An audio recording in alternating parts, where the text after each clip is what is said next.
یہی وہ وقت ہوتا ہے جب اللہ دیکھتا ہے کہ کیا میرا بندہ صرف آسانیوں کا شکر گزار تھا یا تکلیف میں بھی میرا وفادار ہے۔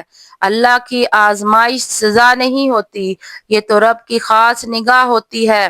وہ ہمیں عام لوگوں میں نہیں رکھنا چاہتا بلکہ اس مقام تک لے جانا چاہتا ہے جہاں تک اللہ کے نیک بندے پہنچتے ہیں۔ قرآن پڑھ کر دیکھیے، اللہ نے جن بندوں کا ذکر کیا ہے وہ سب آزمائشوں سے گزرے۔ حضرت ابراہیم علیہ السلام جنہیں جلتی آگ میں پھینکا گیا اور انہوں نے کہا حسبنا اللہ و نعم الوکیل، یعنی یقین کا ہر دروازہ کھل جاتا ہے، یہ دعا نہایت خلوص سے کہی گئی تھی اور یہ دعا ہمیشہ یاد رکھی جائے گی، دنیا میں بھی اور آخرت میں بھی۔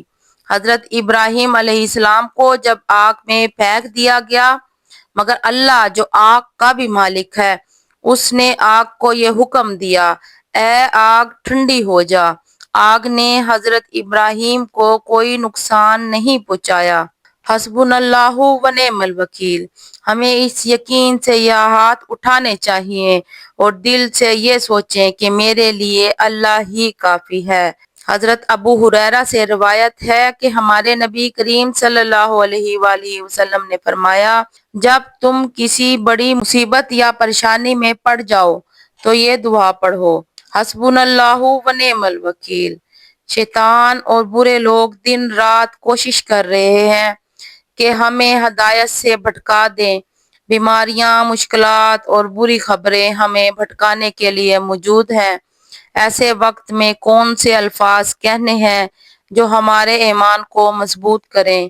وہ الفاظ ہیں حسبنا اللہ و نعم الوکیل۔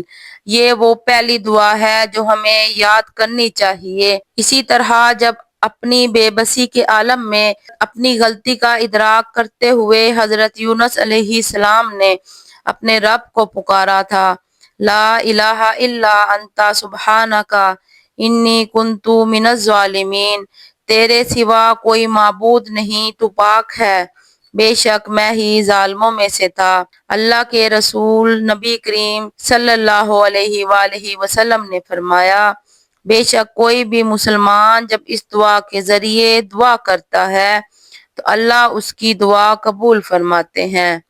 جانتے ہیں یہ دعا اتنی طاقتور کیوں ہے؟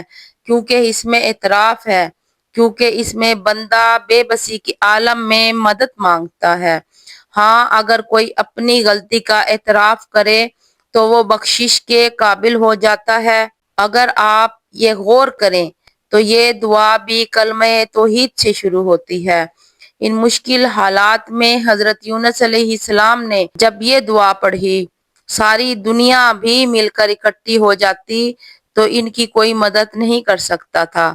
اس دعا کے بعد حضرت یونس علیہ السلام نجات پا گئے۔ اس بات پر بھی غور کرنا چاہیے کہ جب ہم یہ دو خوبصورت دعائیں پڑھیں، یہ محض زبان سے ادا نہ ہوں بلکہ دل کی گہرائیوں سے نکلیں، شعور اور احساس کے ساتھ اپنی غلطیوں کو مانتے ہوئے، یہ سب کچھ جانتے ہوئے کہ ہماری مدد یہ اسباب نہیں کریں گے بلکہ وہ کرے گا جس نے اسباب پیدا کیے ہیں۔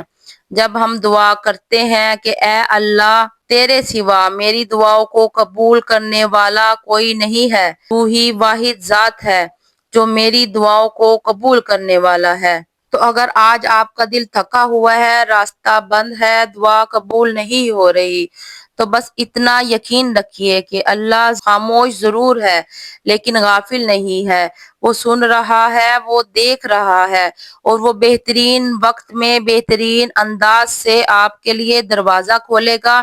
بس تھوڑا اور صبر، تھوڑا اور بھروسہ، کیونکہ آزمائش کے بعد اللہ کی خاص مہربانی آتی ہے اور وہ مہربانی آپ کے تصور سے بھی بڑھ کر ہوگی۔ تو کیا ہم یہ دعویٰ کر سکتے ہیں کہ ہم اللہ کے اتنے قریب ہو گئے ہیں کہ ہمیں کوئی آزمائش نہ آئے؟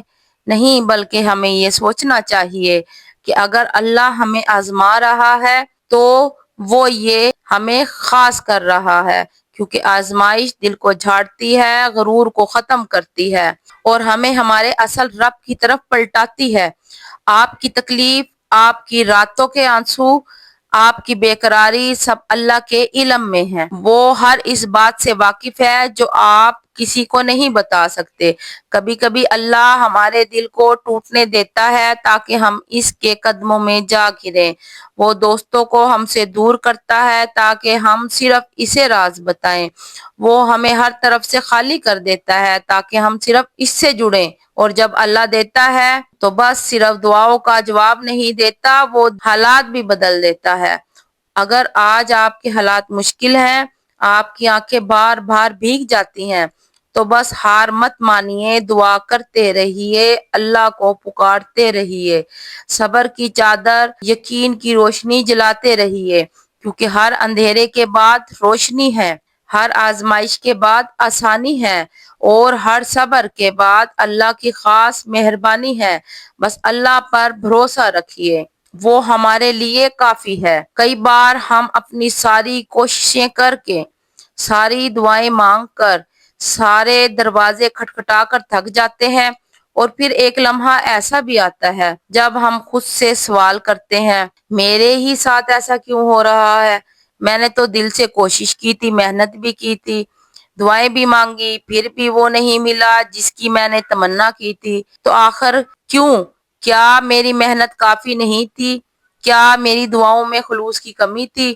ایسے لمحوں میں انسان خود پر بھی شک کرنے لگتا ہے اور دعاؤں سے بھی پیچھے ہٹنے لگتا ہے، لیکن حقیقت یہ ہے کہ ہمیں صرف اپنی دعاؤں پر نہیں بلکہ اللہ کی تقدیر پر مکمل بھروسہ کرنا چاہیے۔ یہ وہ مقام ہے جہاں ہمیں خود پر نہیں بلکہ اللہ کے فیصلے پر بھروسہ کرنا چاہیے۔ یاد رکھیے، اللہ وہ نہیں دیتا جو ہم مانگتے ہیں، بلکہ وہ دیتا ہے دراصل ہمیں چاہیے ہوتا ہے۔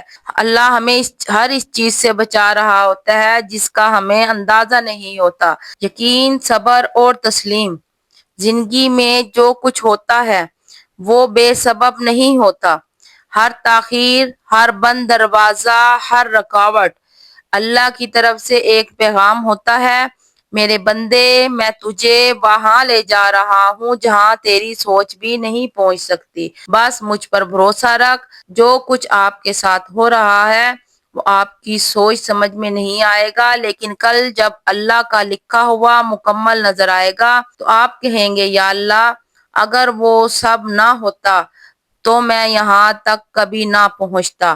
اللہ کی تقدیر پر بھروسہ رکھے، اور یہ صرف لفظوں کا کھیل نہیں ہے بلکہ دل کے گہرائی سے یہ بات مان لیں کہ یا اللہ، مجھے جو دکھ ہو رہا ہے وہ میری سمجھ ہے، اور جو تو نے لکھا ہے وہ تیری حکمت ہے، تو جس طرف بھی لے جائے میں راضی ہوں۔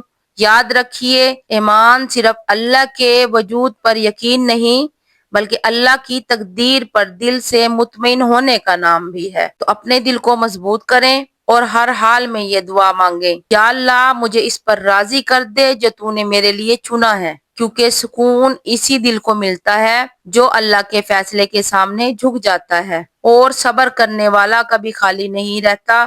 زندگی میں سب سے مشکل لمحہ وہ ہوتا ہے جب انسان ٹوٹ جاتا ہے، جب آنکھوں کے سامنے خواب بکھر جاتے ہیں، دل کہتا ہے بس اب نہیں ہو سکتا، لیکن سنو، صبر ایک اندرونی طاقت ہے، ایک خاموش یقین ہے کہ میرا رب مجھے تنہا نہیں چھوڑے گا۔ کیا آپ جانتے ہیں، صبر کرنا کمزوری نہیں، صبر کرنا تو بہادری کی علامت ہے۔ جو انسان ہر حال میں اللہ پر بھروسہ رکھتا ہے، جو رات کی تاریکی میں روتا تو ہے لیکن اللہ سے امید نہیں چھوڑتا، ایسا انسان دنیا کا سب سے قیمتی انسان بن جاتا ہے۔